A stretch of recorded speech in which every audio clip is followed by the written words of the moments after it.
طور واتساپ دیگران را برای خود باز کنیم تا خودشان خبر نشود. ویدیو را تا آخر تماشا کنید. لایک و فالو فراموش نشه. بریم طرف آموزش. خب دوستان عزیز، از اینجا برنامه واتساپتون را باز میکنید و در بالای سه نقطه کلیک میکنید و از اینجا گزینه سیتینگ را کلیک میکنید. خب دوستان عزیز، از اینجا هم گزینه هلپ را کلیک میکنید و این گزینه را از اینجا کلیک میکنید.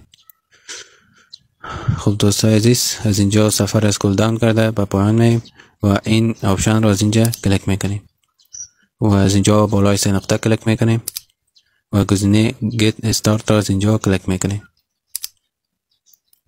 خب دوستان عزیز، از اینجا شما یک فرم میخواهید که نام طرف را و ایمیل شما و نمبر واتساپش را از اینجا وارد میکنید. خب دوستان عزیز، از اینجا من نام طرف را وارد میکنم و شماره را وارد میکنم از اینجا. خب دوستان عزیز، برای آموزش باید واتساپتون جی بی باشه، در واتساپ عادی کار نمیکنه. خب دوستان عزیز، از اینجا این اپشن را کلیک میکنید و از اینجا هم اپشن دومی را انتخاب میکنید و از اینجا این گزینه را کلیک میکنید. خب دوستان عزیز، ببینید که برام کار کرد. اگر از آموزش خوشتون آمد لایک فالو فراموش نشه.